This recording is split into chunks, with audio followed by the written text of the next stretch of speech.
ബിസ്മില്ലാഹിർ റഹ്മാനിർ റഹീം. Hello, welcome back. എന്തിൻ്റെ വിശേഷം?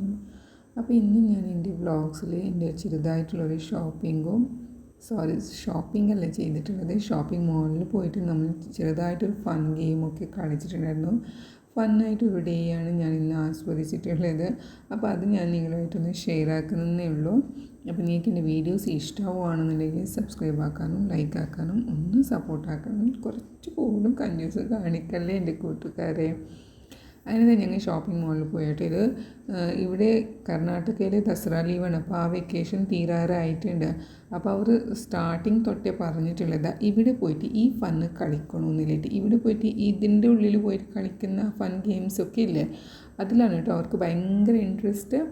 അപ്പം ഞാൻ വിചാരിച്ചു ഒരു ദിവസം എന്തെങ്കിലും കൊണ്ടുപോകണമെന്നിട്ട് ഇങ്ങനെ ക്യാഷ് കൊടുത്തിട്ട് നമ്മൾ കളിക്കുന്ന കളിയിലാണ് കേട്ടോ ഇവർക്കൊക്കെ ഭയങ്കര ഇൻട്രസ്റ്റ്. ഇതാണെങ്കിലും നമ്മൾ നമ്മുടെ കുട്ടിക്കാലത്തൊക്കെ നമ്മുടെ പറമ്പിലോ അല്ലാന്നുണ്ടെങ്കിൽ അടുത്തവരുടെ പറമ്പിലോ പോയിട്ട് കളിക്കുന്ന കളികളായിരുന്നു. പക്ഷേ ഇന്ന് ഇതിന് നമ്മൾ കാശ് കൊടുത്തിട്ട് കളിക്കേണ്ടി വരുന്നത്. അങ്ങനത്തെ ഒരു സാഹചര്യത്തിലാണ് കേട്ടോ നമ്മളൊക്കെ നമ്മുടെ ജീവിതമൊക്കെ പോയിക്കൊണ്ടിരിക്കുന്നത്. പിന്നെ ഇവിടെ പോയിട്ട് ഇലവെട്ടറിൽ കളിക്കുന്നതും അങ്ങനെയാണ് കേട്ടോ ഭയങ്കര ഇഷ്ടം ഇവർക്ക്. അങ്ങനെ ഇതാ മോളിൻ്റെ ഉള്ളിൽ കയറിയിട്ടുണ്ട്. അതിനുള്ള കാശൊക്കെ കൊടുത്ത് അതിൻ്റെ കാർഡൊക്കെ മേടിച്ചിട്ടുണ്ട്. അങ്ങനെ ആദ്യത്തെ കളിയിലാണ് കേട്ടോ ഇവർ കയറിയിട്ടുള്ളത്. ഇതിൽ ഓരോരുത്തർക്കും നമ്മൾ പേ ചെയ്യണം. എന്നിട്ട് ഇതിൽ നിന്ന് ഒരു ഡോൾ എടുത്തിട്ട് നമ്മുടെ അവിടെ ഒരു കൗണ്ടർ കാണും, അതിൻ്റെ ഉള്ളിലേക്ക് ഇട്ട ആ ഡോൾ അവർക്കാണ്. അങ്ങനെ 4 പേരും കളിച്ച് ഇതിങ്ങനെ പൊക്കിക്കൊണ്ട് പോകും. പക്ഷേ അത് പകുതിയിൽ നിന്ന് വിട്ട് കളയും. ഇതെങ്ങനെയാണ് മൊത്തത്തിൽ എടുക്കണമെന്ന് ആർക്കും അറിയില്ല കേട്ടോ. പക്ഷേ എന്തായാലും ചിലർ ഇതിനെ എടുത്തുകൊണ്ട് പോകുന്നുണ്ട്. ഇതിൽ നിന്ന് ഡോള് ഇപ്പം നമ്മളിപ്പോൾ ഇവിടെ 4 പേര് കളിക്കുന്ന ഈ ക്യാഷിലില്ലേ, ഈ കാശിൽ നമുക്ക് പുറത്തുനിന്ന് 2 ഡോള് മേടിക്കാം. ഇവിടെ കാണുന്ന ഈ കുഞ്ഞു ഡോൾസ് ഇല്ലേ, ഇത് 2 മേടിക്കാം.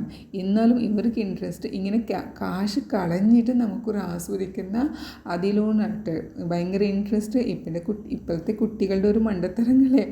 പിന്നെ കളിക്കുന്നത് ഇതുപോലത്തെ ഒരു ബൗളിംഗ് ഒക്കെ ഇങ്ങനെ നിറച്ചിട്ട് കൊടുത്തിട്ട് അങ്ങനത്തെ ഒരു കളി ഫണ്ണില്ലേ, അതിൽ കളിക്കാനായിട്ട് ഭയങ്കര ഇഷ്ടം. അങ്ങനെ അതിൻ്റെ ഉള്ളിലേക്ക് ചെറിയ കുട്ടികൾക്ക് മാത്രം പോകാം. അപ്പോൾ അതിൻ്റെ ഉള്ളിലേക്ക് ഇൻട്രസ്റ്റ് ഉള്ള 2 കുട്ടികളും പോയിട്ടുണ്ട്. ഇതിൽ ഒരാൾ എൻ്റെ സിസ്റ്ററിൻ്റെ മോളാട്ടോ, മറ്റേ ആൾ എൻ്റെ കുട്ടിയാണ്. അങ്ങനെ അതിൻ്റെ ഉള്ളിലേക്ക് കയറി.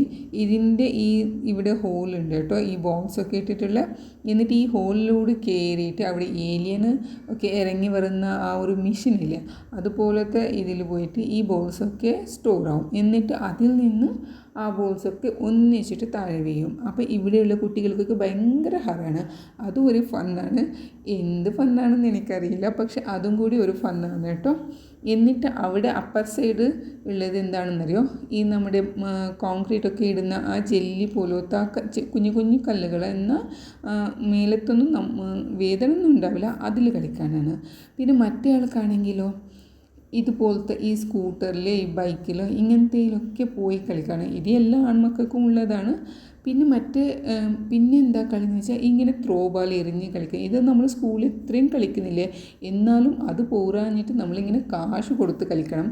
പിന്നെ ഇങ്ങനെ ഞാൻ വീഡിയോസ് എടുത്തുകൊണ്ടിരിക്കുമ്പോൾ എനിക്കും നോക്കി നിന്നപ്പോൾ കുറച്ച് കളിക്കാമെന്ന് തോന്നി. അങ്ങനെ ഞാൻ പിന്നെ വീഡിയോസൊക്കെ അവിടെ സൈഡിൽ വെച്ച് കൊടുത്തിട്ട് ഞാനും അതിൽ കുറച്ച് കളിച്ചിട്ടുണ്ടായിരുന്നു കേട്ടോ.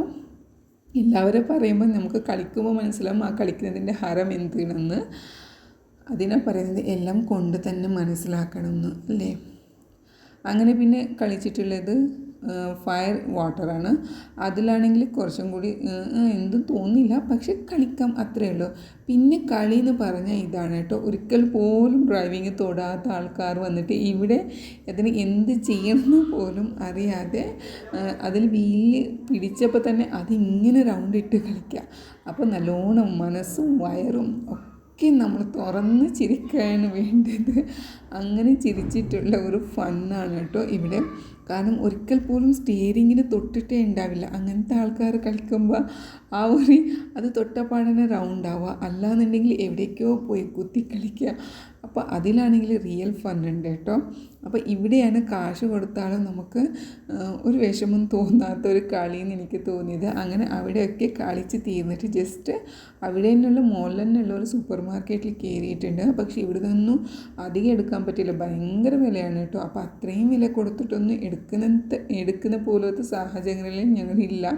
എന്തായാലും കുട്ടികളൊക്കെ പോയതുകൊണ്ട് ചെറുതായിട്ട് നമ്മളവിടെ സ്നാക്സും അങ്ങനത്തതൊക്കെ കഴിച്ചിട്ടുണ്ട്. പിന്നെ അവിടെ നിന്ന് ഞാൻ കൊണ്ടുവന്നിട്ടുള്ളത് ഈ മക്കാന എന്ന് പറയുന്ന ഈ സംഭവം മാത്രമായിരുന്നു കേട്ടോ. പിന്നെ കുറച്ച് വെജിറ്റബിൾസാണ്. പിന്നെ ഇവിടെ ഈ കോർൺ കൊണ്ടുവന്നിട്ട് ഞാനിങ്ങനെ വീട്ടിൽ തന്നെ ഇതിനെന്താ പറയുക, കോൺ ഫയറിംഗ് ആണോ അല്ല ബൂട്ടാന്നാണോ എന്താണെന്ന് എനിക്കറിയില്ല. പക്ഷെ ഞാനിതിങ്ങനെ വീട്ടിൽ ചെയ്യാറുണ്ട് കേട്ടോ. കുക്കാക്കാറില്ല, പക്ഷെ ഇങ്ങനെ ചെയ്ത് ഭയങ്കര ഇഷ്ടമാണ് കേട്ടോ. ഇതിൽ കുറച്ച് മസാലകളൊക്കെ ഞാൻ ചേർക്കുന്നുണ്ട്. മുളകും ചാറ്റ് മസാലയും ഓയിലും ഉപ്പുമാണ് കേട്ടോ ഞാനിതിൽ തേച്ച് കൊടുത്തിട്ടുള്ളത്. എന്നിട്ട് ജസ്റ്റ് ഇങ്ങനെ ഗ്രില്ലാക്കുന്ന എൻ്റെ ചെറുതായിട്ടൊന്ന് ഒരു ചെറിയതായിട്ടുള്ളൊരു പാത്രം ഉണ്ടായിരുന്നു. അപ്പോൾ അതിൽ വെച്ച് കൊടുത്തപ്പോൾ അതിൽ ഒരുപാട് അങ്ങോട്ടും ഇങ്ങോട്ടും ഉരുളി കളിക്കുക. പിന്നെ ഞാൻ വിചാരിച്ചു അതങ്ങനെ വെച്ച് കൊടുത്തിട്ട് ഈ തൈ ഉണ്ടല്ലോ, ഈ കൈ പിടിക്കുന്ന ഈ ഹാൻഡിൽ അതിൽ പിടിച്ചിട്ട് അതിനെ അങ്ങോട്ടും ഇങ്ങോട്ടും ആക്കുക. അല്ലാതെ കോർണിന് തൊട്ട് കളിക്കുന്നത് വേണ്ടെന്ന് വിചാരിച്ചിട്ട് ഞാൻ പിന്നെ അങ്ങനെ ചെയ്തിട്ട് അത് പെർഫെക്റ്റ് ആയിട്ട് തന്നെ കുക്കാക്കിയിട്ട് എടുത്തിട്ടുണ്ട് കേട്ടോ. കുക്കാക്കിയിട്ടല്ല, ഇത് നമുക്ക് എന്താ പറയുക, അൽഫാം പോലെ നമ്മളിങ്ങനെ ചുട്ട് കളിക്കുന്നതിന് എന്താ പറയുന്നത് എനിക്ക് മനസ്സിലാവുന്നില്ല. അങ്ങനെ അത് ചെയ്തെടുത്തിട്ടുണ്ട്. എന്നിട്ട് ഇതൊക്കെ ചെയ്ത് കഴിഞ്ഞിട്ടപ്പോൾ എനിക്ക് തീരെ വയ്യണ്ടായി. ഞങ്ങൾ ഒരു ഒരു ഒന്നുമല്ലാത്ത ഒരു നേരത്തായിരുന്നു പോയതും. പിന്നെ വൈകിട്ട് വീട്ടിൽ വന്നിട്ടാണെങ്കിൽ ഭയങ്കര ടയർഡായിരുന്നു കേട്ടോ. കുട്ടികളുടെ കൂടെ താഴെ മേലെയും ഇങ്ങനെ പോയിട്ട് അങ്ങനെ പിന്നെ വീട്ടിൽ വന്നിട്ട് ഫുഡ് ഉണ്ടാക്കാനും പറ്റിയില്ല.